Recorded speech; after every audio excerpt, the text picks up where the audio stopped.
aren't very accurate. It's definitely nowhere near as hot as what it was.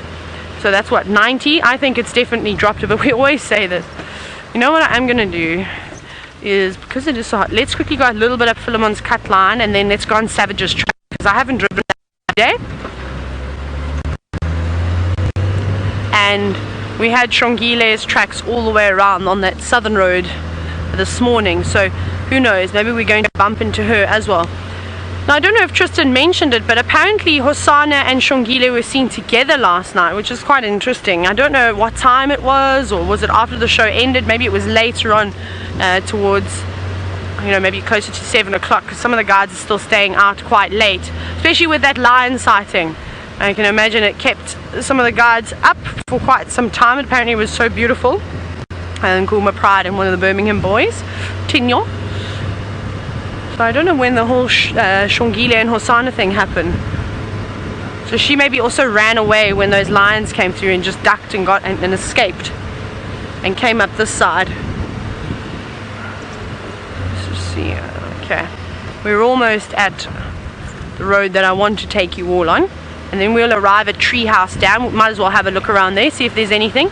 Now, I don't know if Tristan's going to head towards Chitwa, or if we'll head there. We'll see how it goes a little bit later.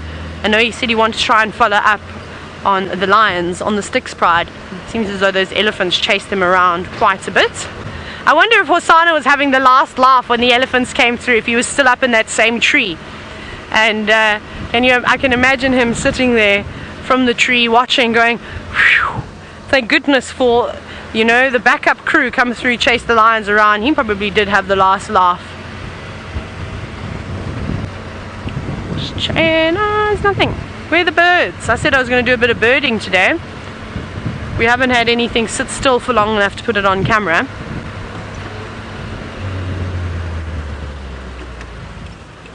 No, nothing. Just that one yellow-billed hornbill, and then the quails that I couldn't stop quick enough for. Oh my goodness, Tristan is on the ball this afternoon. It seems as though his persistence, he's found all the animals, and he's finally managed to relocate on the Styx Pride.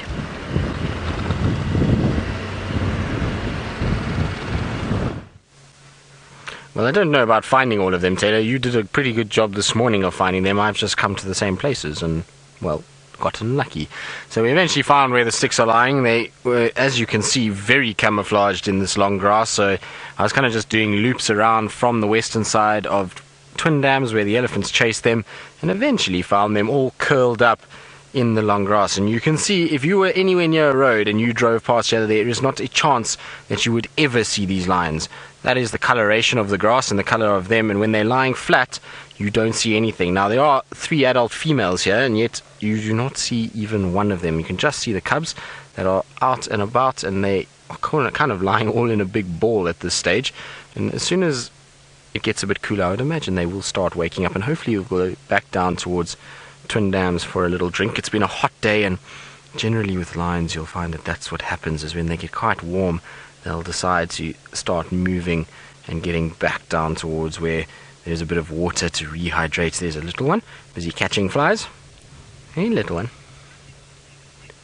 Now, I believe a lot of you are excited to see the sticks. It is very exciting that they've been coming onto Djuma. And I remember when I used to work at Chitwa that the sticks was a fairly regular occurrence on Djuma. They used to cross a lot at Twin Dams, Baboon Pan. They used to go all the way along the southern side. And I remember they used to even go right up towards Gari Dam. Often used to hear of them up that way, particularly when the Matimbas came in. So it's been a surprise that they haven't actually spent much time on Djuma, and it's probably because of these little guys. They've all been kind of born over the last few months, and much like the Nkumas last year spent such a large portion of their time on Djuma, not moving too much. It's the same with the sticks. They were around the south of us, and they then have now moved north now that the cubs are getting bigger. Now, Angela, you say it's good to see that the cubs are getting bigger. I know it is very good, and they're looking actually healthy.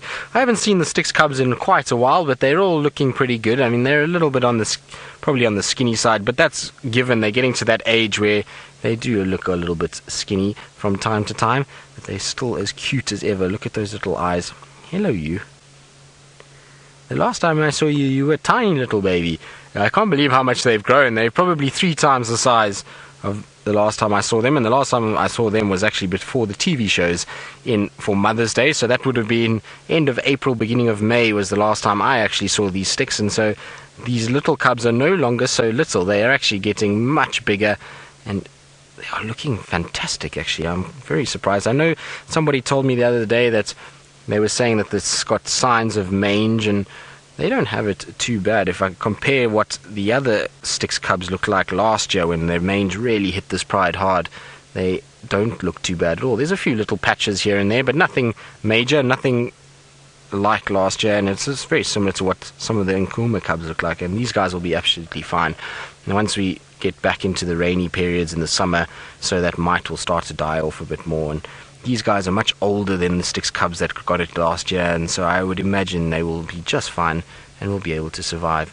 But you bunch are a cutie. Look at them, they're all grooming themselves, and I hope this is going to be a sign that they're going to start waking up and maybe move down towards the open. So, Deborah, you're asking how many cubs the Styx have, and I'm actually... I was thinking about it this morning, and I know for sure that they have 2 older ones and 4 younger ones, and then there was reports that there was a new set of cubs, which I have not seen, and I haven't heard anything more about them in the last few weeks. It was probably about a month ago that there was a report that there was more cubs and there was new cubs seen, but to be honest, I haven't seen them, and I really have no idea where they could be or if they are still alive, so I'm not sure. As far as I know, there are 6, but it could be that there might be more new ones that have arrived in recent times and have been born. I also don't know how many of the females are here currently. I'm not sure this morning how many Tayla saw, but there should be 3 adult females in total within the Styx grouping.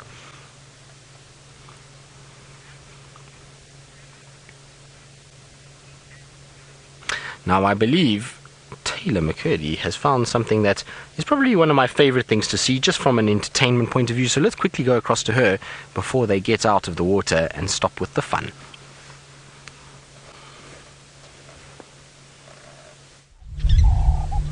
It's such a great sighting. I think what we're looking at now might win the cutest sighting for the day, and it is our 3rd group of warthogs for the afternoon.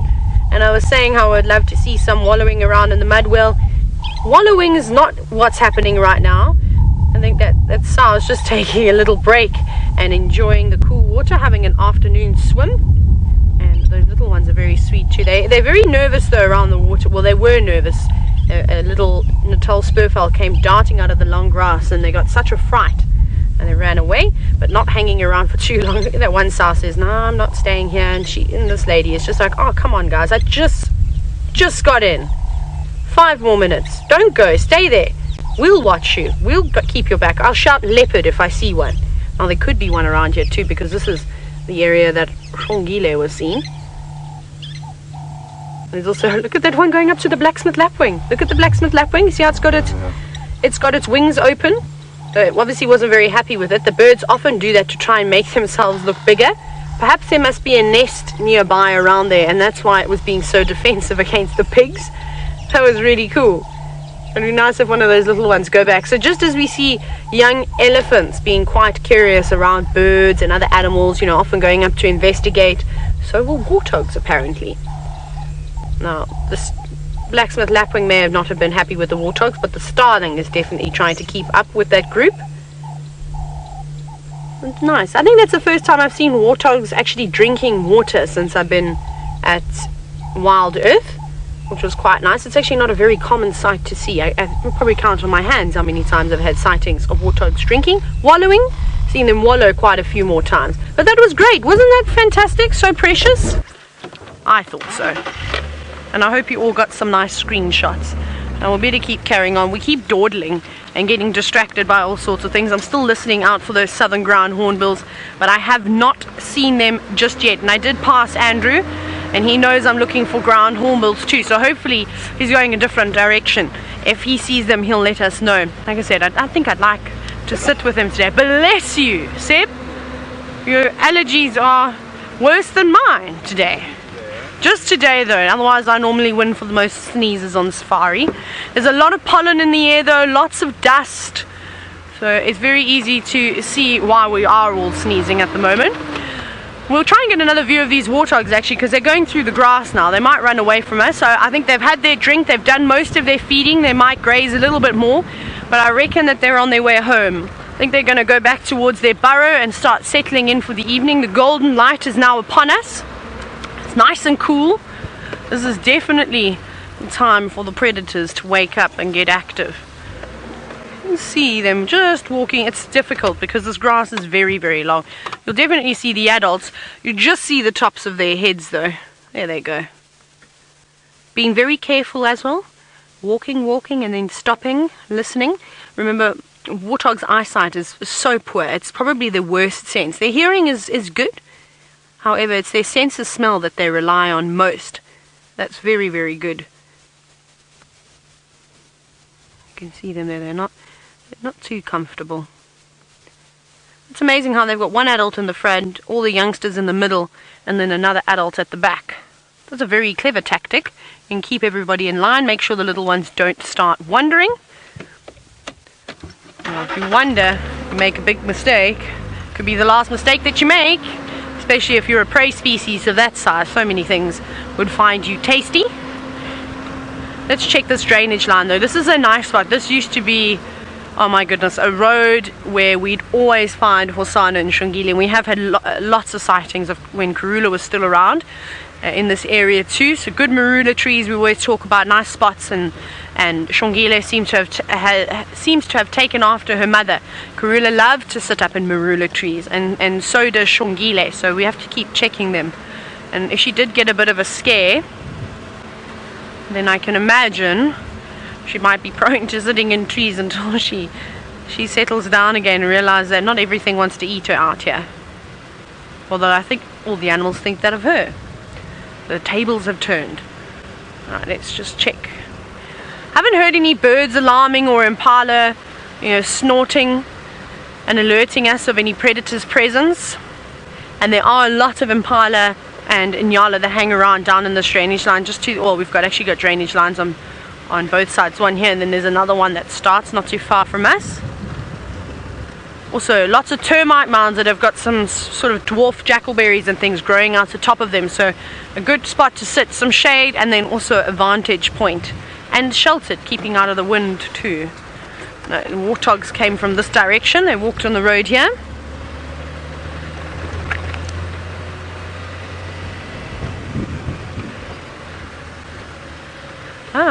Now, a question from Punk Rock and Music. You're wondering if I've ever come across a gaboon viper or gaboon adder. I've actually never seen one before. I've seen night adders. They're all in the Viperidae family, so the vipers. I've obviously seen the puff adder, the most common one that we see out here, and that's it. I haven't seen any more of the viper species, which makes me slightly sad because they're one of my favorite snakes. Puff adders are my favorite snakes. I also like the night adders. They've got such striking coloration on them. You can often get confused with the night adder with the rhombic egg eater. Actually, I've got a snake book here. Should we have a look and I can show you? Snaky snakes. Now we need to find the snaky snakes. I think that I'd like to see something interesting this afternoon, and I don't know if you're going to agree with me, but feel free to say no. But wouldn't it be nice to see Tristan slithering along the sand today? Maybe he can demonstrate the different types of movements that snakes will do.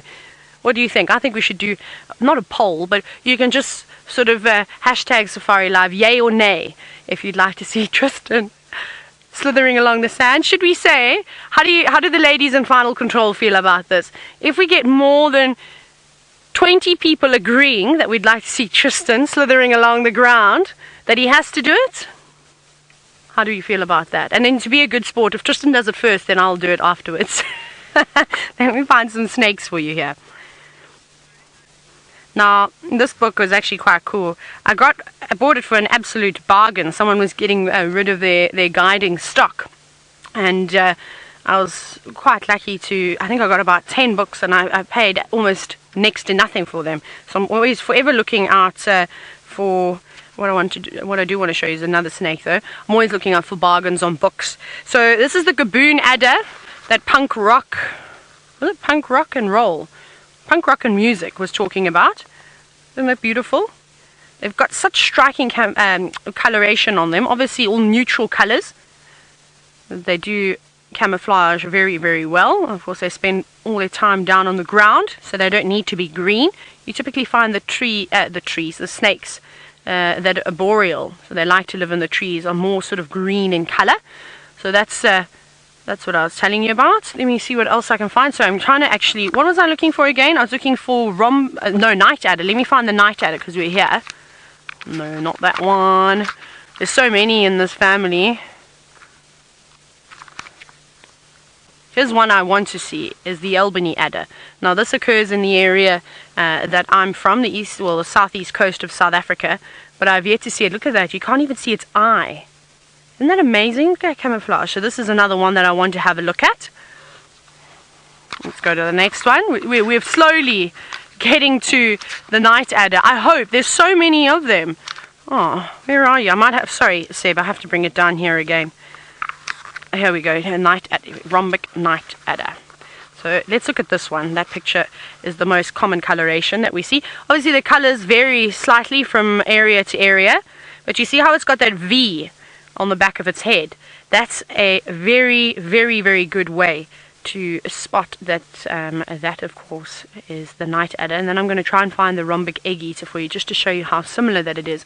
But these snakes, just like the other puff adders, they eat rodents, but particularly the night adders actually specialize in feeding on frogs. Okay, now I think I have to go to the back of my book. Let's go to egg eaters, because I don't exactly know whereabouts they are in this book. I wouldn't. Egg eaters, there we go. 270. It's actually quite far in the book. 270. Here we go. There we go. Look how similar. Well, look at this one. Look how similar they can be. So my first thing that you can notice, of course, is look how slender the head is. See that? Whereas, of course, most of the snakes in the Viperidae family, or the adders, have got a very triangular head, which is the same thing with the vipers that you get through the rest of the world. So you can get them confused. And remember, never pick up a snake unless you are 100% certain you know what it is. And you also shouldn't be picking up snakes, this is in my opinion, if they're out in the wild, unless they've crept into your home. They've crept into your home and you're trying to remove them to put them back out in the bush. But again, that's just my opinion. Now, where's my favorite snake? Ashley, you said that you love snakes. They're incredible animals. I think so too. They're very misunderstood, and I know this firsthand because my mother is absolutely petrified of snakes, and even Connor, our engineer, he's petrified of snakes too. But let me show you my favorite one, and you don't need to be petrified of the snake. So this is the brown house snake. This is my favorite snake in the whole wide world. It's such a beautiful creature. Now, I haven't actually seen them this color before. This has got quite a reddish tone to it. I think if I turn the page, here you go, turn the page over here. Here we go. That's more the color that you see in this area, sort of more brown, but also a very easy one to identify. It has got the white stripe going over its eye. They're beautiful birds. Did I just say that they're beautiful birds? They're obviously not beautiful birds. They are beautiful snakes. What a nice one. And I hope to find one. There's one that lives in camp. I don't advertise that it lives in camp because I know that there's many people in camp that are scared of them. But there is one that lives near our log pile where we keep our firewood. There's a stump that has been sort of cut quite short and a couple of other sort of old logs. And it lives around there. Every now and then I see it sunning itself during the day. It's so cool. It's not a big one. They can actually get quite big too and quite thick. But the one that lives around camp, I haven't seen it for a while. It's maybe about 60 centimeters, 2 lengths of a ruler, so it's still very young. But I would love to see a snake today. That would be fantastic. Whether it's a spotted bush snake, because they're very pretty, almost bright green with black little speckles all over their body, or a puff adder, a rock python would be great. There's obviously a couple of you that want to see rock pythons, and I haven't seen one for over a year now.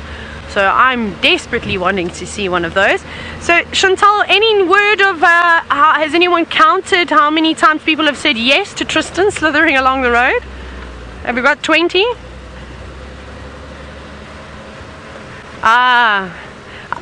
Oh, there's apparently more than 20 yays.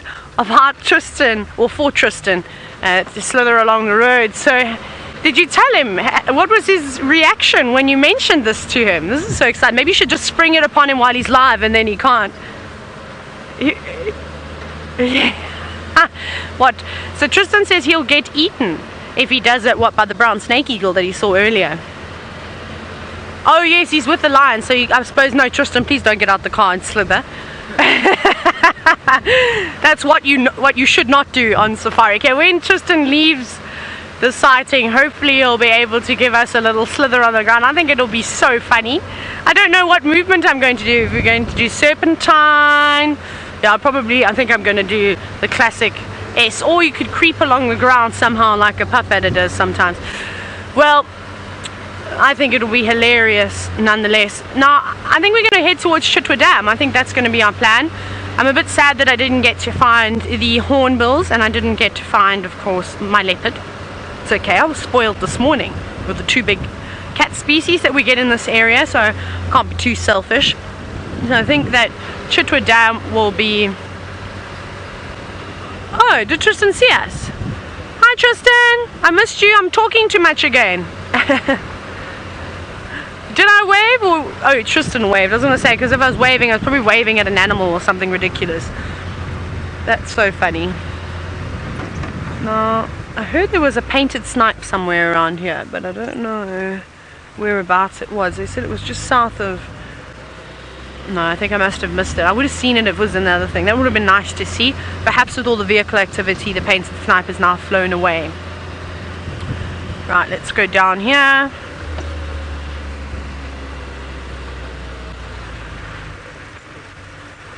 And we'll keep searching. Oh, go away birds. Wow, all flying across the screen. Actually, let's have a very quick look at this go away bird, because it's in such nice light. Now, these birds are the #1 snake giver awayers, if you can call them that. Excuse the poor English. They are so great at spotting predators of all sorts, from raptors to, of course, snakes, to leopards and lions and hyenas. But now it is going to try and bounce about on this knobthorn tree, and it's hiding away in there. Okay, well, we'll keep going, and hopefully the next time you see us, we'll be down at Chitwa Dam. Tristan, still with the lions. I wonder if they're sleeping or if they're about to wake up.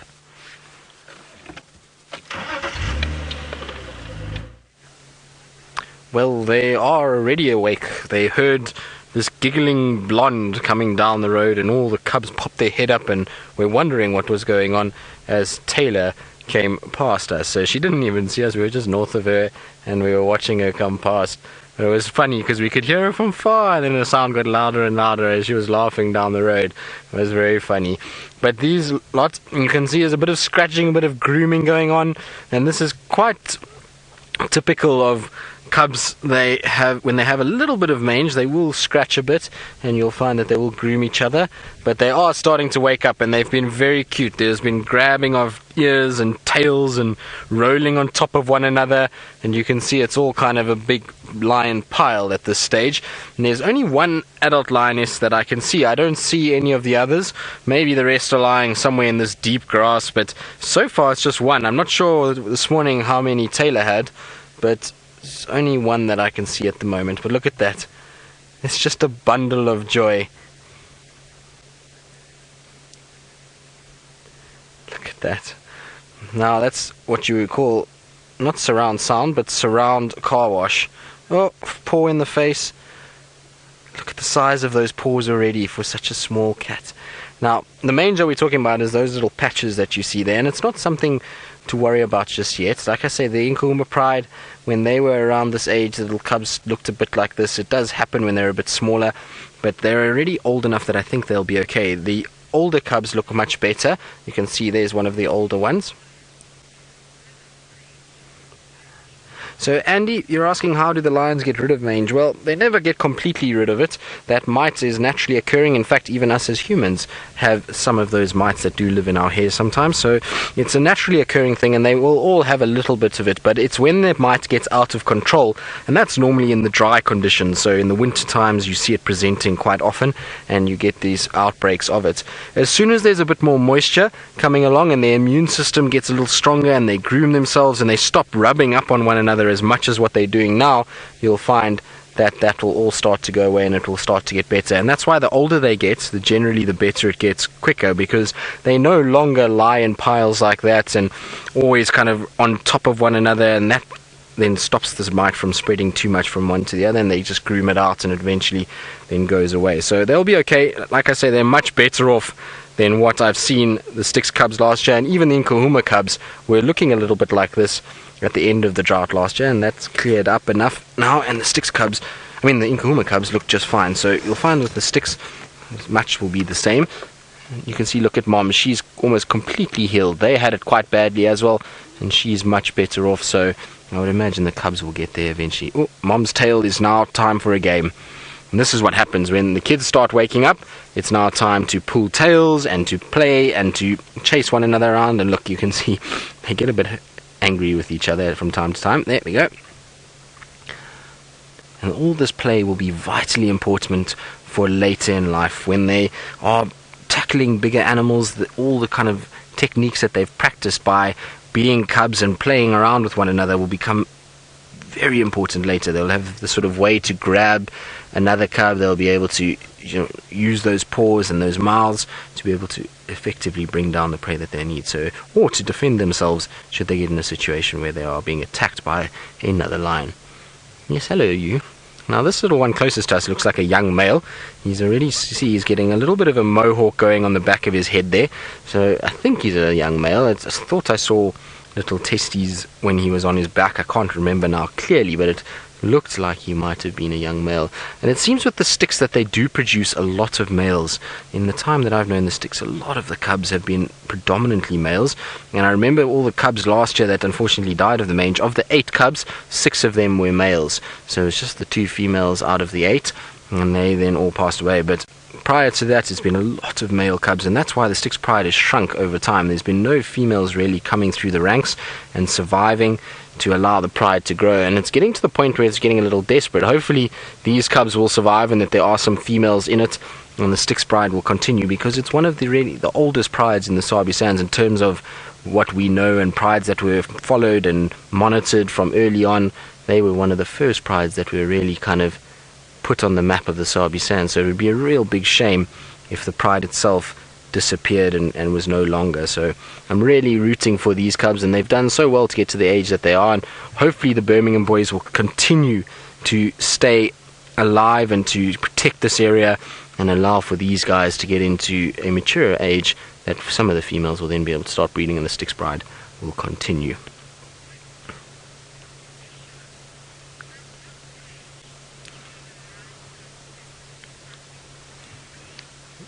So, Nisha, you want to know what age the lion cub stops suckling milk? Well, some of them are a little cheeky and will try and suckle for as long as possible, but generally they should stop suckling at around 8 months, although I have seen a male lion that was almost 2 years trying to suckle from a mother that had her new cubs.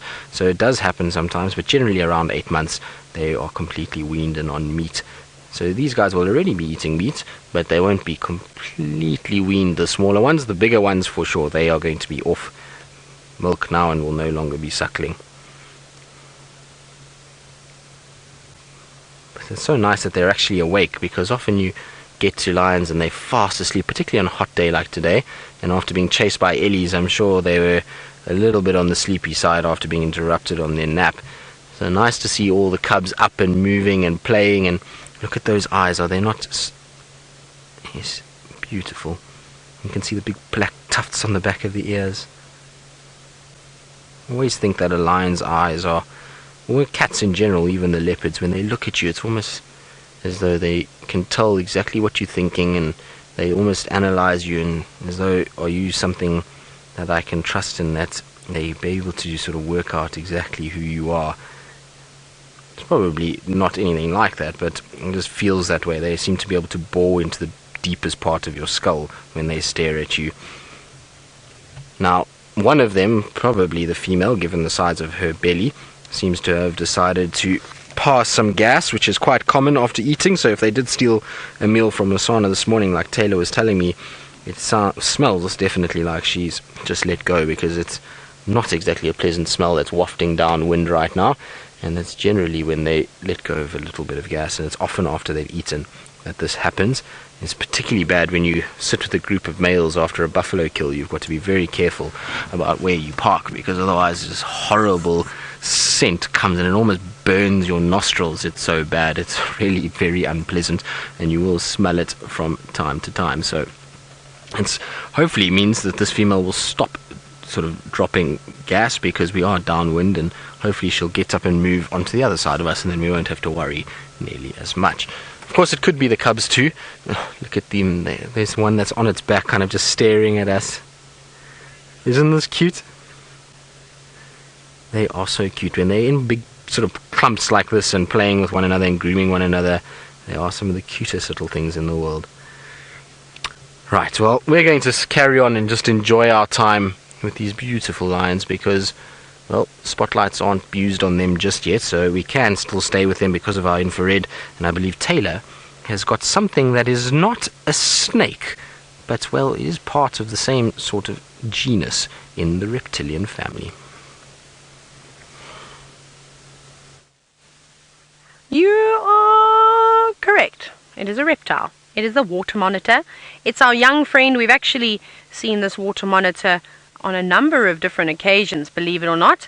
It loves this little termite mound. Now, it's obviously gaining the warmth that it is emitting. Look at that long tongue. Isn't that great? Just testing around. It's obviously how they taste. They're able to pick up on any pheromones. Are you going to go inside there? And I'm not sure where it's living, if it's actually living inside that termite mound, or if it's going to utilize the trees and other things, but it looks like it wants to head down on in there. Now, it's not because of us, because if it was worried about us being here, we've actually sat here for a few minutes already, it would have gone in straight away. And I think it's gone, I'm exhausted. Careful you don't get stuck. It almost looked like it wasn't going to fit for a minute. That was quite funny, actually. Come on, let the tail go down now too. It must be quite a tight crevice, and that's why it's taking its time trying to navigate and move through there. Perhaps it's going to outgrow its home and it's going to have to find another spot. But don't worry, there's many potential houses out here, especially if you are a water monitor or a reptile of any sort. There's lots of big fallen trees that they can live in. That was the most dramatic sort of escape I've ever seen. Laura Moore, you said that you love this. This was great sighting. You can still see the tip of its tail. It's just sticking out now. It looks just like a stick. But it eventually will curl itself up, and I think it's obviously living in here too. Now, it's a good spot because there's lots of nests on the trees you can see around here from various birds, and they love to get eggs. It's one of their favorite things to feed on. So I'm sure it will try and get all of them.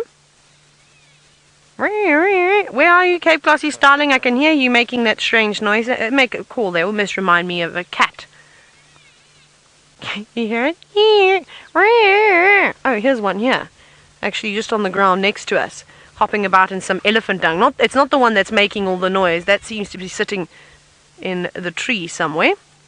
But this little fella is moving about looking for all sorts of little insects. They're one of my favorite birds. I think they're my favorite starling species. Although I also am quite fond of the violet-backed starlings, and I look forward to seeing them again. We should start seeing them soon. Look at that beautiful eye. I think in terms of birds having contrasting colours, the Cape Glossy Starling is my absolute favourite.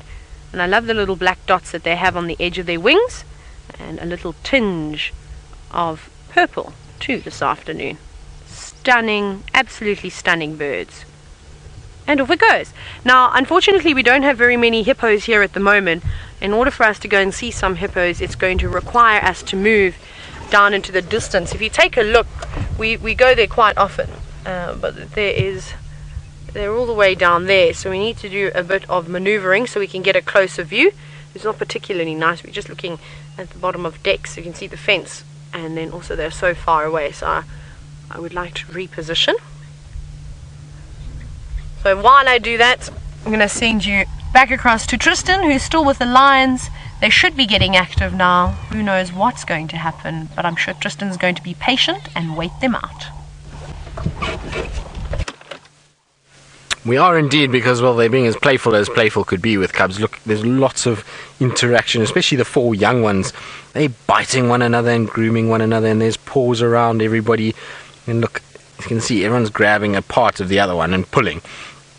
And it's so funny because they kind of gang up on one and they bully that one, and then that one decides, no, enough of this, and then they all gang up on another one. And it's very funny to watch. It's always okay when they're the ones biting, but as soon as they're not, the ones being bitten, then it's not fair anymore. It seems that they're all at least enjoying themselves, and it's so cute to see them at least moving around together and playing and grooming. Look at that. Has it been a long day?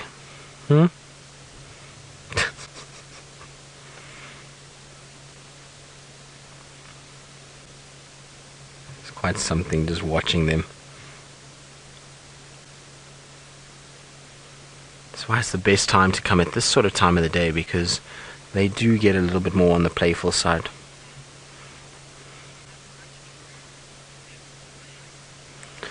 Adele, you're asking about the lion prides and whether or not they have much involvement with, well, the lion cubs, should I say, with the big males. Well, it depends on the male. Some males are more tolerant than others. We find with the Birmingham boys, the cubs sort of rub up on them every now and then, but not really. They don't really sort of go towards the big males. Ooh, look at the size of those claws already. You can see those things are lethal already. That's a small cub of only probably, now, what are they? They're about 5 months old. And look at the size of those claws already. Massive.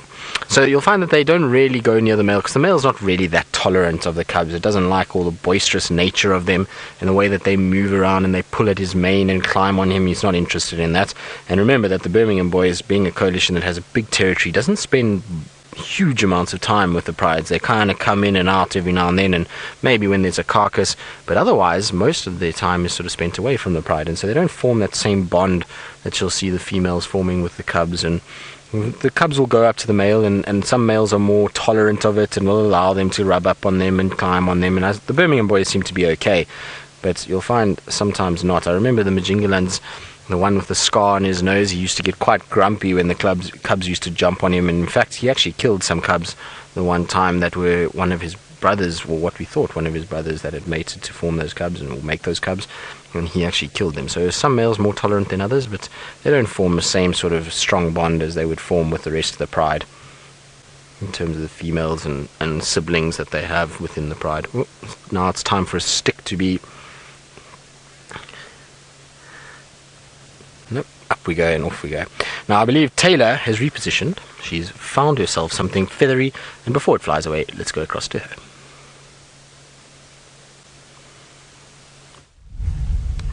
We have. It's not the hippos that I promised you, unfortunately. Well, actually not unfortunately. It's something even better. Yesterday, I think it was, I was discussing 3 banded plovers and how I once found a nest when I was guiding at Sabi. And I was so scared that people were going to drive over the nest that I actually made this really cool little fort around it. I collected some big logs, and myself and my tracker, we made like about a 2 meter, or maybe it was even bigger, 5 by 5 sort of square around it so that the cars wouldn't drive over her and her nest. But isn't this great that we managed to find one? And we must try and watch this nest develop. But it's a very, very basic nest. As you can see, it's a little scrape. They typically make it quite close to the water's edge, and they'll sometimes try and prepare these scrapes, more than one, up to about 7 in one go before they eventually make their choice. But it's nice. I even just saw a moment ago a pair of turtle doves during the courtship process. So I'm so excited now because it gives us something to look after. But wouldn't it be great to be able to watch this? I'm just checking the breeding season when they typically start laying their eggs, if it is normal for this time of the year. Mainly Western Cape. No, we're far away from the Western Cape. Let's go around. Okay, so anywhere from now, from July to December in this particular area. So this is not unnormal at all. This is actually completely normal.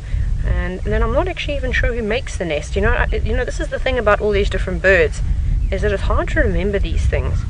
So I'm just checking there. I really wish she would stand up and walk around so we could see the eggs. But I have got my egg and nest book out, so we should be able to show you a picture of the nest, of the eggs. Just checking here. Okay, should I show you a picture very quickly? I don't think she's going to go anywhere. Oh, hang on, wait, sorry, Seb. As I said that, Murphy's Law, can you believe it? Look, she's shuffling. We might get a view of her eggs. I don't know how many she's got. They normally lay 2 to 3. Look at them. Come on, no. Stand up. She's just trying to keep them nice and warm. Shuffling about. Oh, that's a pity. But we'll come back here definitely throughout the days. I'll tell Tristan where her nest is, and luckily for her, she's in a spot where a person wouldn't necessarily want to go and drive down here, so she's actually chosen a very good spot to position. I always find, I say this, that birds choose the most awkward spots, especially if they're nesting on the ground, and it's wrong, because we have come in and we're invading their land. Have a look here though.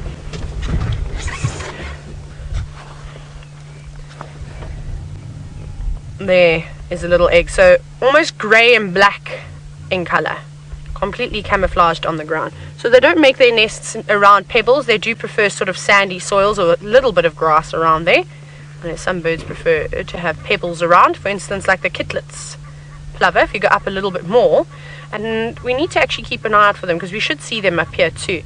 But look at those nests, so they make their nests slightly different. Same kind of eggs though, and relatively similar size too, but they make it more in a stony area to camouflage. Now, Megan from Final Control would like to know, would the snake eat the eggs? Of course it would, and so would that monitor lizard. But let me tell you, I'd be very nervous if I was that monitor lizard coming towards this area. We've seen 3 banded plovers chase many different bird species away just from water's edge where they've been feeding. So you come near this nest and you're going to get it both from mom and dad. They will not stand for it. They'll mob it. They'll get so upset. They'll probably do something quite similar, of course, as we saw the blacksmith lapwing doing to the warthogs, opening its wings, trying to make themselves look scary, making lots and lots of noise. Of course, though, a water monitor could easily overpower those birds and could eat the eggs. But they would try and peck for the head as well, so it has to be careful that it doesn't get pecked in the eye. I just thought that was so. Oh, there we go. She's flown off. She's flown off. She's actually looks like she's chasing. We have a look at her eggs quickly. Let's look at the eggs as well. She'll come back. It's difficult. You know what happened? Oh, when we try and spot them for you. There we go, Seb. Well done. Yeah, there, that's them. Is it? Do you see them though? Oh, we're not on the right spot. Come closer. There we go. There, that one. There are the eggs. Oh, yeah. Look at that. Just 2. That is so interesting. Now, the one that was sitting on the eggs now actually got up. There was another little plover that moved in, and she obviously wasn't very happy with it, because she swarmed. She swooped on over there and she chased it away. But there are the 2 little eggs. They are tiny. They are so small. Well, how great is that? She obviously doesn't feel too threatened by us, because I don't think she would have got up and left her nest if she was worried about us. I mean, she didn't alarm, she didn't move, and we were fairly close. I didn't want to park this close to her, and we're obviously just driving on the track that's here, and then I stopped. But how great is that? And it's amazing. I'm so happy. We started our search on finding nests. Yay! Now, I don't know, how's my signal looking over here, Chantal? Because the hippos are making quite a bit of noise, so I want to go down over there. The fish? No! Okay. What I'm going to do, Chantal, if you give me 2 seconds, can I try my luck and just reverse? I'm going to reverse like 2 meters. The fish eagle, Seb says it looks like the fish eagle caught something. Let's give it a bash, because we don't have to go far. Well spotted, Seb. Okay, there we go. I'm just going to stop just like this. I don't want to move too much, because the gremlins are terrible in this area. Now, it's sitting up in the knobthorn tree that we often see the fish eagle sitting in. And Seb is quite right. It doesn't look like it's preening itself. It looks like it's got something between its feet. What have you caught? A fish? It looks like it has caught a fish. How great is that? Oh no, it's feathers. You see that, Seb? It's actually, it's not a fish.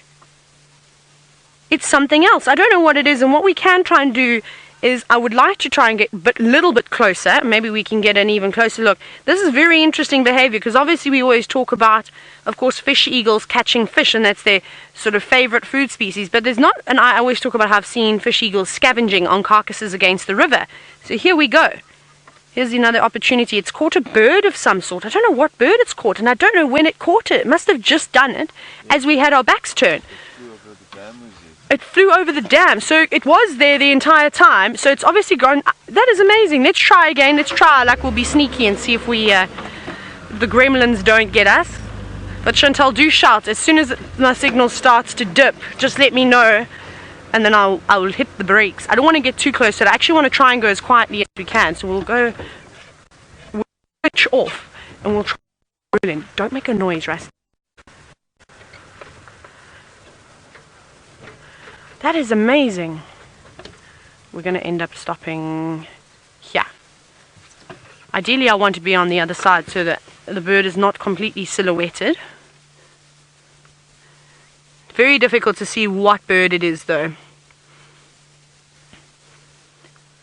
Now, Alicia, you're wondering if birds really eat birds? Most certainly. There's some raptors that specialize in catching other birds, and, well, we can clearly see now that it's caught a bird of some sort. Those are definitely feathers. So it's plucking its meal, as do the other raptors. They normally always do that. Come on, pull it up so we can see what it is. I hope it wasn't my starling that we were looking at. No, I really hope it isn't. Oh no, I can see them.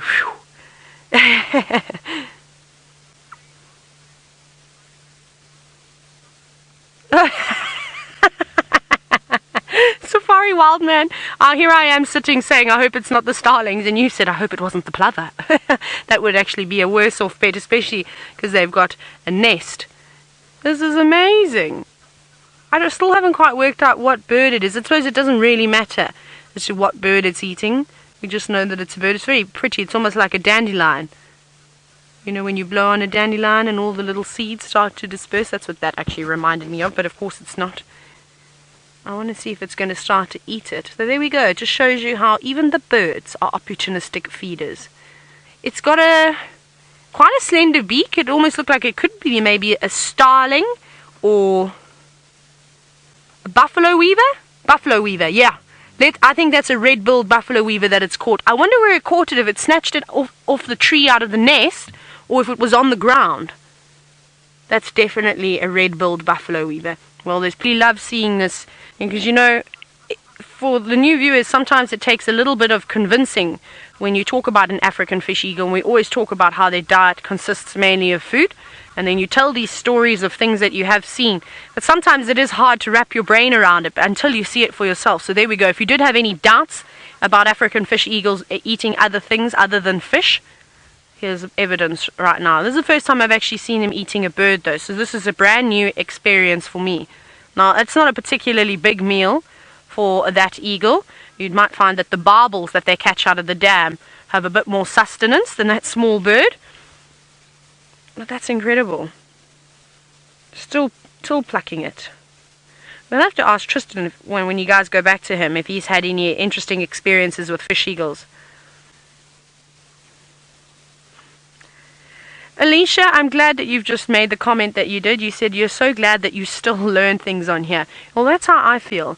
I feel like, as a guide, it's almost impossible to become stagnant, because there's always a plant, an insect, a behavior that you haven't seen before. So that's what's so much fun about it, and that's what makes this job so exciting. And I know even though you're not doing it as a job, but I hope you feel like you're coming on safari every single day with Tristan and I and well, everybody, and James and Steph and Brent and Jamie and Scott, Byron and Ali when they're here. He's very, very lucky, and I have to say a big thanks. I feel as though I'm very privileged to be working with some of the best guides in the country. It really is amazing. Never did I think that I'd be sitting where I am today, working with some of the big names. Quite nice. It really is a dream come true. Oh, careful, fish eagle, you lose your footing. And isn't that great how it's able to hold onto that branch as well? And as it plucks, it doesn't look like it loses its balance at all. And I suppose that's where that tail comes in as well. It's very important for balance. Oh my goodness! There was a hippopotamus. I think it gave Sebastian a fright. As you saw, he jumped in. Man, look at him right here. We'll take a break from the fish eagle quickly. We don't even need to go anywhere for hippos anymore. We can just stay right here. The action has come to us this afternoon. Seb, are you wearing a new deodorant or cologne or something that's starting to attract the animals all of a sudden? Now, it expelled that water. Obviously, you got maybe a bit of a fright that we were sitting so close to, of course, this water's edge. Well, this is very exciting to, of course, see this fish eagle eating the bird. However, it seems as though something else is developing at the lions.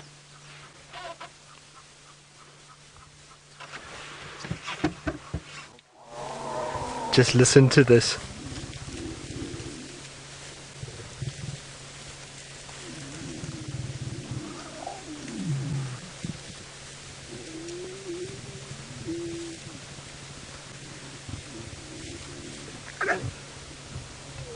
One of my favorite sounds in the bush is little lion cubs begging for milk. It's very entertaining. Now, what was hugely interesting is that we had the 4 young cubs that were suckling, and then the one at the back there, which is not of this litter, he's slightly bigger and it looks like a little male, was here and was suckling actually before the 4 came in, and so she was allo suckling that one there. Now it's naughty because he shouldn't really be suckling, he's old enough not to suckle, but he was trying his luck, and then she lost the plot completely and she stood up and growled and hissed at them and kind of moved, and now she's laid down and she sees that all her cubs are feeding and everything is much better now, so it's all calmed down again. But for a second there was growling and there was squeaking, and look, you can see she's still showing her teeth towards that older cub. You'll hear her sort of grumble every now and then as she just sort of moans and says, "Don't you think about coming?"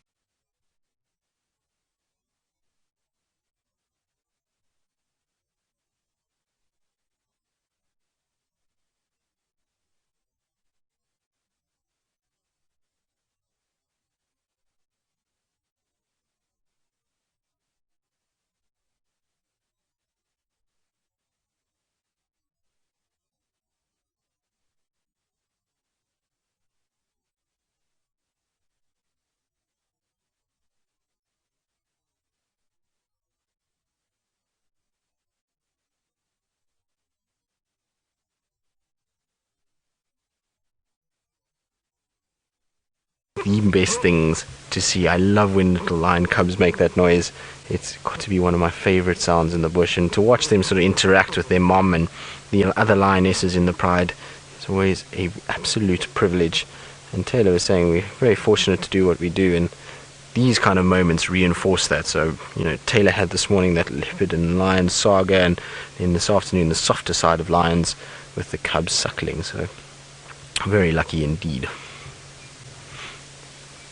You'll find now that they will itch a little bit around their elbows, so that's all just scratching around where that mange is, but you can see how much better the older cub looks than the younger cub. It's got a bit of sort of patches of mange, but it's not as bad, not nearly as bad as what you see on the younger one. So as they get older, they'll start to grow out of it a little bit. And I remember actually seeing these older cubs a while ago, and it was far worse than what we're actually seeing now. So eventually you'll get out of it, and he's going to be a stocky young fella. If it is a boy, can't see nicely. Oh, off it goes.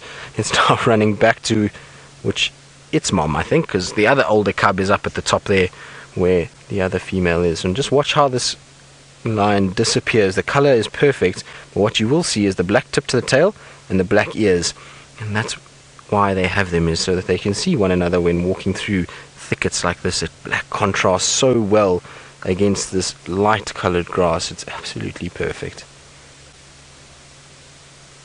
Everything's settling down a little bit, and the cubs have all got their teat to feed on, and that's the nice thing when you just 4 of you, is that there are 4 teats, and so each one can find a place to suckle.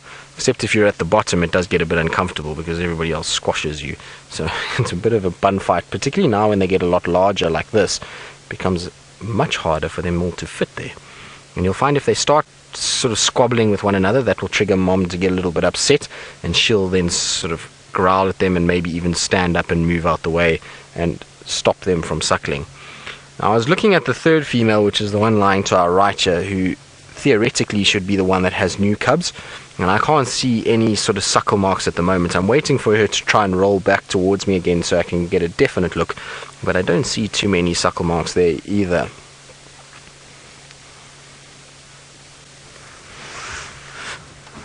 So, Nigel from the UK, you say all they need now is a big screen TV to complete a lazy Sunday afternoon. Well, indeed, Nigel, it would be the perfect way for the Lions to kind of take it easy. And I wonder what they would watch. Maybe they'd watch something about buffalo, and they could then see techniques on hunting buffalo. Maybe that's a new TV series for the lions, or life within the pride. And I wonder if they would watch trashy reality TV, or if they would watch the documentaries. It would be interesting to know. Wonder what you guys all think. Hashtag Safari Live. What do you think lions would watch on a Sunday night? Should they have a big screen TV, and we're just taking it very easy for a Sunday night movie or series? So Megs reckons that they would be watching Keeping Up with the Nkuhuma Pride. Well, hopefully the Nkuhuma Pride is not as sort of drama-filled as what other TV shows with the same sort, well, the similar sort of title would be. But yes, Megs, I reckon that would be good. Hopefully the Nkuhuma Pride would be around enough for the TV series to air and for it to be shown, because they seem to be elusive of late, so we certainly wouldn't have been able to give too many updates to that program. But hopefully they will come back soon and we'll see them, or the Styx will start spending more time here. It would be quite something if the Styx did spend more time in this area. I reckon they would also be a fan, the females would be a fan of how to raise children. I think that would be another one that they would use. Now you see that little cub, look how it just popped its head up. So it's probably heard the others up at the top there, and it's now going to go back and investigate what's happening up there. What is it missing out on that the older siblings are up to the top there, and what the female up there is doing. So you'll find they move around quite a bit, and the others won't be too sad about that, because it opens up a spot for them to feed.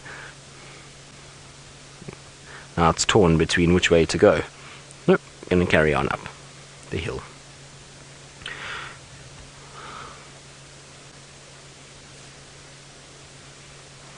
So Steph, you're asking what would happen if a male lion comes around. Well, it depends on which male lion we're talking about. If it is an unknown random male lion, well, that male lion is in for an absolute hiding. He's going to have a situation where he's going to get these three females coming at him at full speed to protect these cubs. They're going to try and defend the cubs as much as possible, get between him and the cubs, and make sure that the cubs get time to run away, and they can then keep the cubs safe.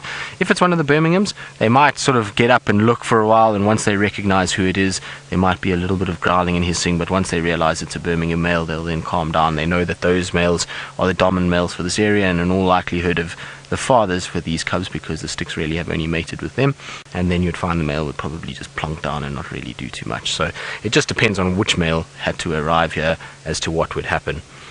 Now it's getting quite dark, so I think what we're going to do is probably start thinking about switching into IR. Like I was saying, these cubs are too young for us to spotlight, and this is the best part about the IR. Rather than us leaving them, we can just turn off all our lights and sit completely in the darkness with them, and won't have to worry about too much at all. Sorry? So Craig's going to go onto IR now. He's just telling me that he's going to do so. So we'll just keep the IR open, and I don't even have to worry about interfering with these cubs in any way.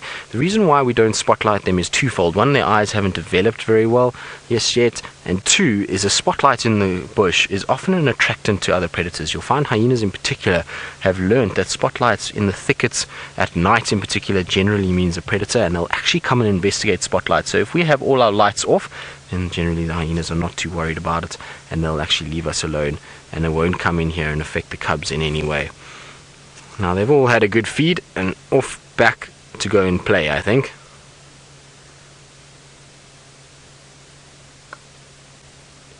The two females here are just completely down. Now if you look on her tummy, she's just lifted her leg, and if you look carefully there, see how her hair, oh no, don't close your leg now. I wanted to show you just how the hair around her teeth is completely missing. It's almost balded there from the rough tongues of these cubs as they've suckled, and it's always an indication that a female has cubs. And so when we were talking about the Nkuhuma Pride and that cub that they were with the one time, and we were saying that they don't have any suckle marks, it's very evident when a female has cubs. That fur around those teeth goes completely bald or is very matted from where they would have suckled. If you compare the two lionesses, now hopefully the other one will come over, you can see here she does actually have marks where cubs have suckled, but it doesn't look like any time recently. So the hair is starting to grow back now. You can see there it was at some point quite bald, and now the hair is starting to grow back. It's a little bit shorter on those back teats than the top teats, and there's no actual swelling around the teat that would tend to suggest that there is milk. If the mother stands up or rolls like that at some point, we'll see a very different look to her stomach. It'll be completely bald and it'll be matted and almost circular around, if the hair is there, almost circular around those teats. That would tend to then suggest that she's still nursing and suckling. So if this female did have cubs, I don't think they are still around, because it doesn't look like she's producing any milk at the moment. Her tummy is big and fat, but that's not from milk, that's from feeding off something. And I wonder what Hosanna had this morning that these guys stole, because whatever it was, it's quite substantial, because all three females tend to have quite big bellies, and the cubs are not exactly thin either. And so it must have been something fairly large, maybe an impala female or impala male. That would have definitely filled the bellies as much as what we're seeing now. But there's some yawning going on, so I think it's almost time for these guys to wake up. So it would be really nice if they get up and move and go down towards Twin Dams again, and we get them all lined up along the bank drinking together. I've been waiting a long time to see an image like that, and hopefully we'll be able to show you all tonight. But there's definitely some sort of stirring with these lionesses at the moment.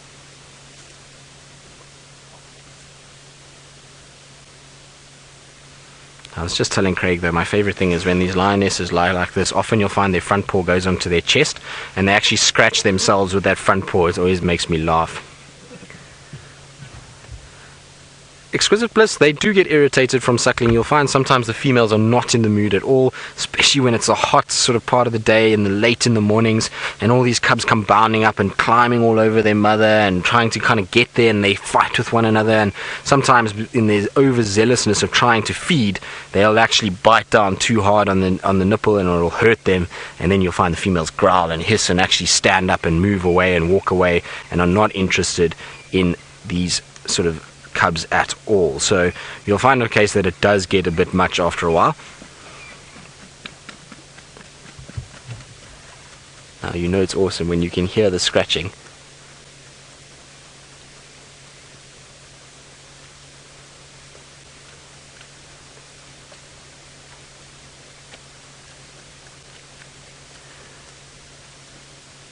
I'm just keeping quiet so you can actually hear her scratching.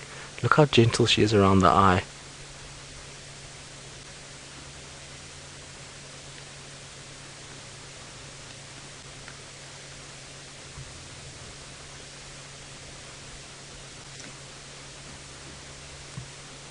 Now you know you're close when you get to see that. That is so cool. Now Stacy, you're asking if the milk will stop, her production of milk will stop.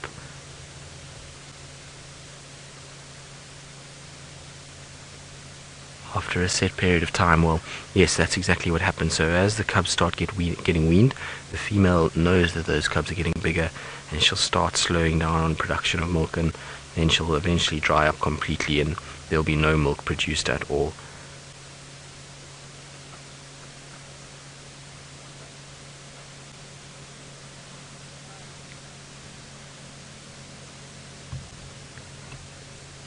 This is so cool.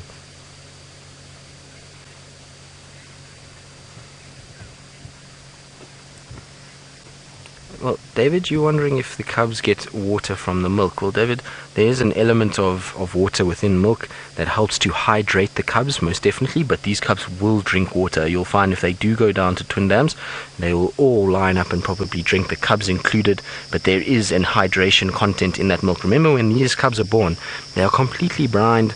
They are not able to really move for themselves, and so they have to be able to get water from the milk itself to be able to survive. So there is a water component to milk, and that definitely means that they can hydrate from it.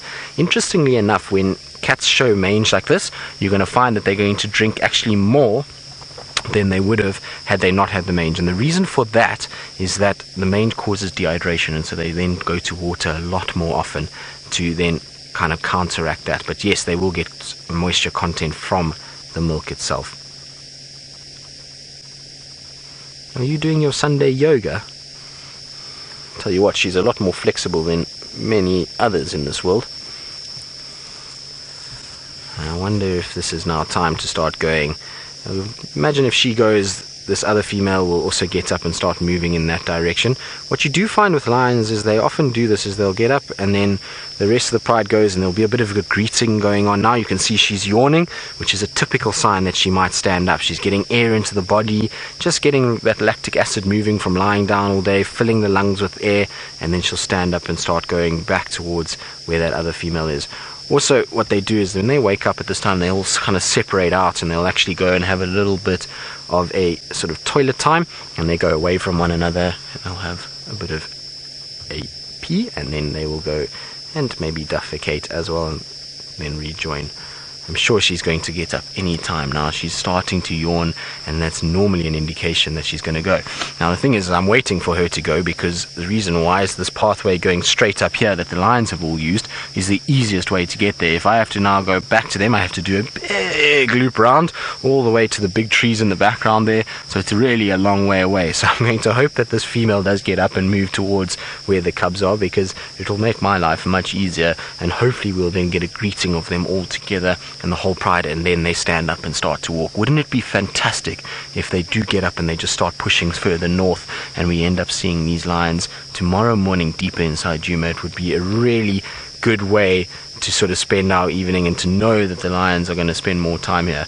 The problem with the Styx is that they do move a lot. Last night they were seen on Chitwa crossing in from the Mulawanini into Torchwood, and then during the night they moved all the way to this side and then lay down here. So the chances of them being this side tomorrow morning is probably not great, but, well, one can hope.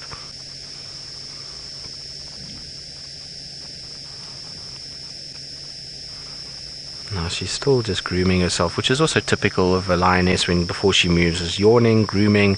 That's all signs that she is starting to think about getting going.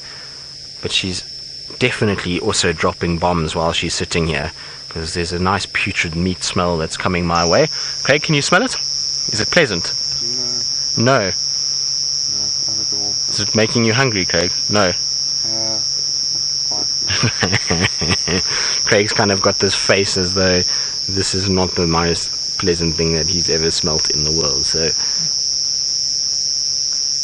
let's see now if she's going to get up. I think she will shortly. You can actually see where she's grooming. You see these little lines on her leg as the rough tongue sort of combs the hair in a different direction.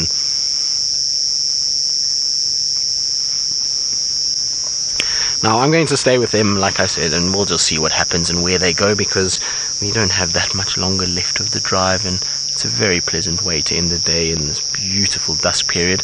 And somebody else that is enjoying the dusk, not too far from where I am, is the ever-present Miss McCurdy, and so let's go across to her and see what she's got to say about the day coming to an end.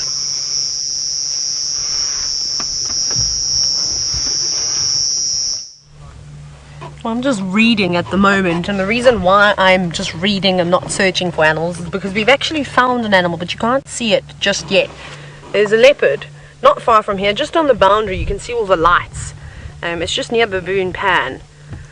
And the guys have said they think it's Tumba who's sitting in there, but now we're waiting for our spot, and the vehicle that was on first standby has actually just gone into that sighting, so now we just need to be patient. You know what I'm like, I don't like to put too much pressure on the animals, so I don't think there needs to be 4 vehicles. Even though I could probably view from the boundary, then I think that that animal would be surrounded, so I'm not a fan of doing that. So I just thought that we would just sit here for a while, and he looked like he was grooming himself. Whichever leopard it may be, we'll be able to identify exactly who it is. I'm going to get away, pull it out. Didn't mean to pull it out, that actually hurt a little bit. And then hopefully they will come this side and we'll be able to enjoy the sighting as well. I think we've been super spoiled today though. It's been a great snake day. Sadly no snakes, but well, maybe you never know. Maybe we'll get to see one now. So I want to show you a snake that I have never seen before, that I'm itching to see. It is a vine snake, and you know who speaks about the snake quite a bit is Craigie. I always tell you how much Craig loves snakes. So it's a beautiful one, very difficult to spot, almost completely arboreal, living in trees. Let's see what else we've got here. Who have we got? No, we've already done the night adder. Let's open up. No, we don't get those here. Trying to find another one. Oh, scarp steekers, striped scarp steekers. This is definitely a snake that we see. We actually see them quite often There was one, I'll never forget, they used to live in, this was actually in the Eastern Cape. It wasn't a striped scarpstecker, it was one of the other scarpsteckers, I can't remember which one, but in the Eastern Cape it was a small private game reserve. I say small, but it was fairly large, and obviously it's got a fence all the way around it, so one of the gates to get into it, we had remotes on our vehicles, and one day the remote wasn't working, so I went to the actual electrical box and I lifted up the box to override it and put it on manual so we could just open and close it until the maintenance team came out and repaired it. And I got such a fright because there was a scarpstecker that was obviously sitting on the electrics trying to keep warm on a chilly winter's morning, because it gets very cold from where I am from. And that was quite nice. It was my first experience with a scarpstecker, actually. One that you don't want to get bitten by. It's not really going to harm us as humans. They're mildly venomous. I actually don't even know what venom do they have. Let's see what they say. Like I said, it's not one for us as humans to worry about. Where does it say venom? It doesn't actually say here the combination of its venom, and I suppose it doesn't really matter to us. No, it just says that it's mild. It's a mild venom. Okay. Let's see what else is here. We saw that cool snake with Jamie. What was it? It was a shovel-nosed. What was it? I think Jamie actually brought it out on Game Drive for you and she showed it to you. I can't remember what it was called now. Oh well. Let's see if there's any more snakes that I'd like to see. Quickly go through the book. Oh, wolf snakes. They're pretty cool. But let me just find the wolf snake that I've seen before. There we go. Look at this guy. Now, completely harmless, but they do look like the venomous stiletto snake. They almost look completely the same. If I'm not mistaken, I think it's this stiletto snake that's got a white belly, and that's how you tell the difference between the two. Other than that, from the top, they look almost exactly the same. Now, one of them has a bright red tongue, and I can't remember which one, if it's the stiletto snake that has a red tongue or if it's the wolf snake that has a red tongue. It's a pity none of these pictures have them with its tongue sticking out, but I'll have to try and figure out that, because I reckon that might be another way that you could tell the difference. Let me just check if it says anything about a red tongue. It doesn't, unfortunately. But nice things, mainly preying on lizards and things like that. Most of these snakes will actually feed on lizards and rodents and lots of frogs. Some of them even eat termites, those alates we always talk about that we see in the summer months when the termites release the princes and princesses. So I'm just checking to see if I can see anything, because as soon as that leopard crosses the road and comes this way, then we'll jump into the sighting, because they won't be able to follow anymore. So I'm just waiting patiently, and you can actually see, if you just have a look, you'll see the vehicles are just starting to move closer now, so they're not far from the road at all. I'm actually going to just turn my radio on. They might even be calling me in. Okay, I think let's go forward. I think he's coming this way. What do you think? Let me find out on the radio. Let me see if I can get comms quickly. Where is the Game Drive radio? It's hidden amongst my books. Is he mobile now?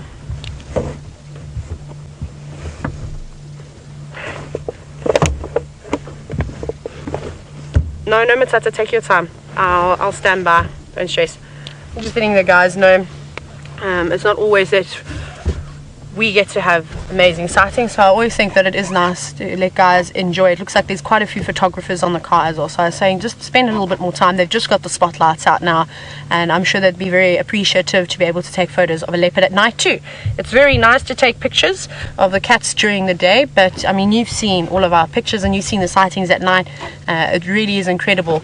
And let me show you an example of how you can backlight an animal. This was last night, very quickly.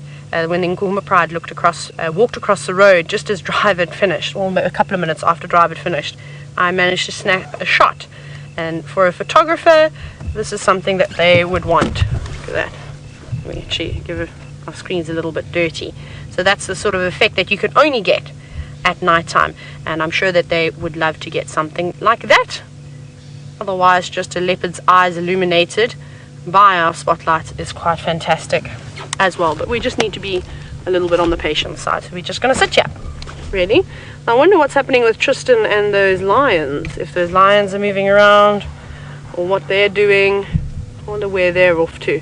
They're not too far from where, they're not far from here at all actually. We might even hear his car.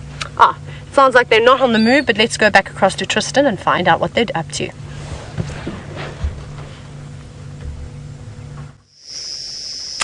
Well, they've laid down again. The third lioness hasn't joined just yet. They're all kind of spread out at the moment in the long grass. Some of the cubs are awake. You can see there's one lioness right next to us, and then the other lioness in the background. You can just see the tip of her ears poking out over that side. Now, there was something that alerted all of them, because they were sitting and their heads were, most of them were down, and all of a sudden they just popped their heads up. So I don't know if maybe one of the males called from north of us. We know Nena was crossed from Buffelshoek Dam, and there was another male at Jordaan's Dam in Buffelshoek. So maybe one of them roared. I couldn't hear anything, but the lions definitely were very aware of something, and all sort of perked up and faced straight north, and now are starting to go back to sleep again. I think what's going to happen is that they're only going to get moving just now. I thought they would, but unfortunately not. Alicia, you're asking if I feel nervous about being so close? No, not at all. These lionesses, as you can see, are not perturbed by us in any way whatsoever. They really don't worry about us at all. You can see they're just on my right-hand side at the moment, and even without the door, I don't really stress about it too much. They don't know us as something that they want to eat, and ultimately, if I'm not aggressive with them and I just park a reasonable distance away and they move towards us, it's not really too much of an issue, and you'll find that they don't have any aggressive tendencies towards us. The only time they get aggressive is if you're either too close and you kind of push them, or if you get too close to cubs or their carcass, then they can sometimes get a little bit on the nasty side. But for the most part, if you're respectful of them, then they generally don't worry about you at all. I've actually had a situation once where I had a lioness come up and a young male lion, and they actually put their heads inside the footwell of the vehicle without a door. It wasn't while I was with Safari Live, but it was right in the beginning of my guiding career, and they were sniffing around at my feet, which was a interesting situation, and one that was quite something. And it was part of the Now Mangen Pride. That's those females there, and there was a young male hanging around with them. I can't remember who it was actually. I think it might have been the Styx young male, and they sort of took a liking to our shoes, particularly the trackers. They used to go to the tracker shoes and sniff at them and try and actually pull on the trackers' feet sometimes, but they grew out of it fairly quickly. We had to sort of, every time they tried it, we had to start the car. But I tell you what, when you've got a big wet nose mark on your shoe, it's not very pleasant at all, and that's a little bit nerve-wracking. But luckily for us, that hardly ever happens. And like I said, when they started doing that, we then just started to start the car every time they came close, and nowadays those females won't do that at all. So it's just about being respectful and giving them their space when they need it, and also at the same time, much like the elephants, just making them aware that them touching us and climbing on us is not acceptable either. But you can see that lioness is in no way perturbed by the fact that we are sitting 4 or 5 meters from her. She's fast asleep at the moment, eyes are closed, and I reckon because it's been quite a warm evening, they're going to rest until well after dark, and then they'll get up and start moving. Also remember, these lionesses had food this morning, so they're not on a drive to find food. Ooh, Michael, you're asking if I have a favorite memory of the Styx Pride. That's a tough one, because there's quite a few different sort of scenarios that I've had with the Styx Pride. I think probably one of the most insane sightings I ever had was with the Styx, but it was way back when I first arrived at Chitwa, when the Styx male that unfortunately eventually passed away due to that broken leg that he had, or dislocated hip, and he sort of unfortunately just wasted away. But that pride at that stage, they had broken off, and it was this young male with 3 of the females, and we were driving one morning, and it had been a quiet couple of days, and we hadn't seen too many of the lions, and we came down the road, and there was 3 buffalo that were not looking very happy at all. And as we kind of got close to the buffalo, out came the Styx Pride, well, these 3 lions and this male, and they tackled one of these tiny baby buffalo to the ground, and then ensued this massive battle between these buffalo and these lions.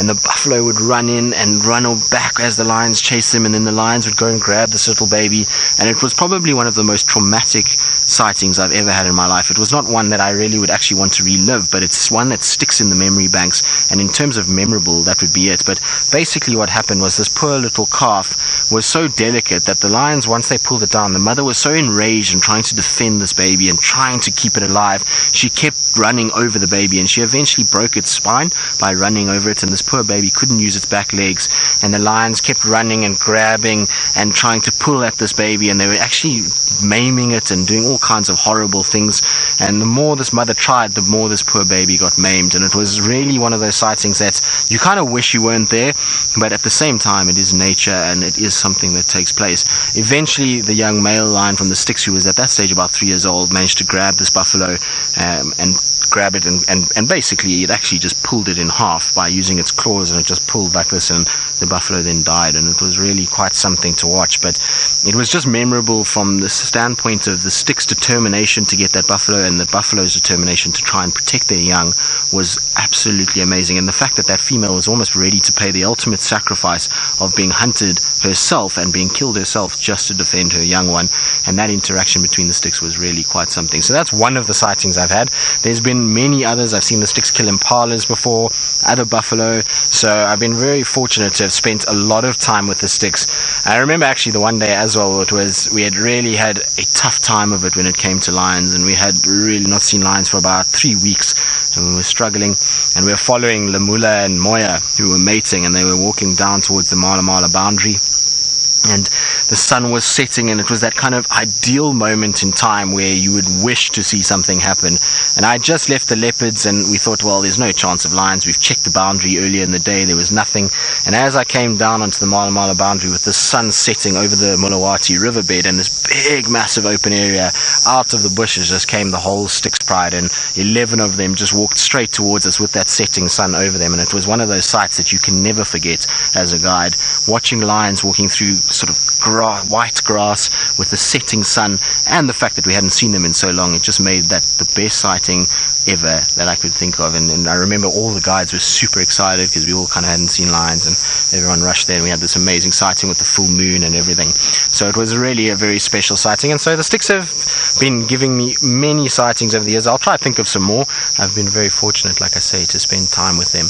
Now, while I reminisce and think about these things and what else has gone on, let's go back across to Tayla and see if maybe that little leopard that she was seeing in the distance has popped out and the vehicles have gone away, and let's see how it's going. Now Sebastian and I are having a laugh. We're not sure if Tristan called me trailer or if it was Chantal that got tongue-tied on my word, but trailer definitely came out over there, which I thought was very funny. I'll take it. I have to start introducing myself now as, hi, welcome to Safari Live. My name is Trailer. Strap in. And I laugh. Chantal's now feeling a little bit embarrassed. Don't be embarrassed, I don't mind. And she said it's because I'm Afrikaans. That was very funny. Actually, let's take a moment to appreciate the sky. I don't think that's something that we've done today. And it is, of course, filled with gorgeous colors as well as lots of trees silhouetted against the skyline. Isn't that nice? And have a listen to all the crickets. They're buzzing about. It's a beautiful sound out in the bush.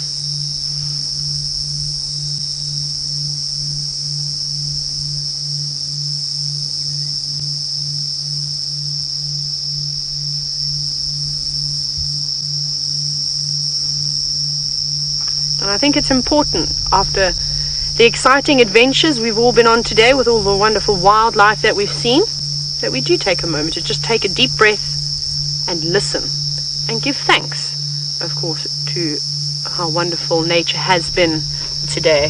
Very, very, very lucky. Sebastian and I were actually just reflecting about our day, and we've seen so many animals. And you're probably wondering also why now I'm not with that leopard. They called me in. I couldn't traverse on Little Gari, and the leopard was laying in such long grass we couldn't actually even see him from where we were. So we just decided to give it a skip, and then he went flat. He was grooming himself, but he hasn't moved an inch, which is a pity, but maybe it'll give us something to follow up on first thing tomorrow morning. Right, we haven't got much time left. Are we going to find a chameleon in the final minutes of the show? I would love to do that. And now you're probably wondering, of course, why we haven't done our snake dance. Well, I don't think it's a good idea that we do it at night, because we may look like flailing prey and perhaps we'll be snatched up by a leopard or a lion. So maybe we can do the snake slither across the sand tomorrow. Tristan's still with his lions though. Only a couple of minutes left. Let's go back across to him and enjoy those big cats.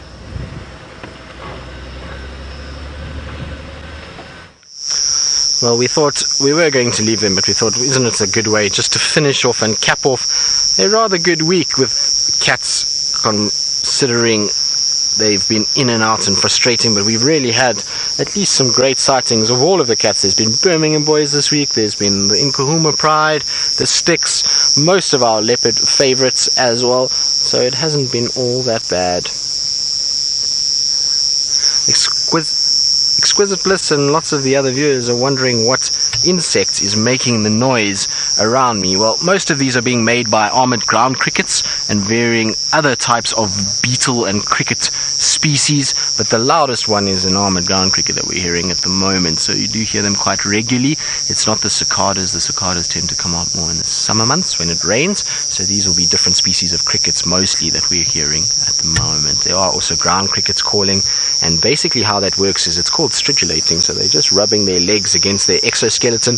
There's a resonating organ that sits on their exoskeleton, and as they rub that little membrane, it acts much like what a drum would act. So you tap a drum and it produces the sound, and that's what that is that you're hearing there. So that's how they produce such an incredible sound. And isn't it amazing, a little insect like that can create such a noise. You can see our lionesses are still very stationary, and like I said, after a meal this morning, they're not going to go hunting. The only chance we had of them moving was to go and find water, which maybe they already did today, and when the elephants chased them, they've decided just to have a bit of a rest now. And I would imagine this evening they probably in all likelihood are going to get up and move, and hopefully it's not southwards but rather northwards, and tomorrow morning we'll be able to find them, because it would be nice to have the Styx for a few weeks in this area. And it's actually quite nice when the crickets stop a little bit, because it is quite a high-pitched sound when it's right next to your ear.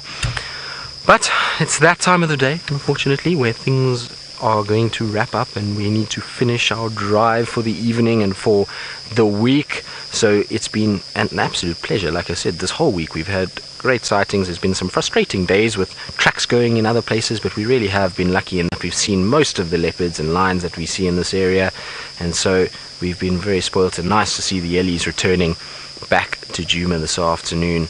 There was at least 2 or 3 seen. So from myself, Tayla, Craig, Sebastian, James, we'll see you tomorrow.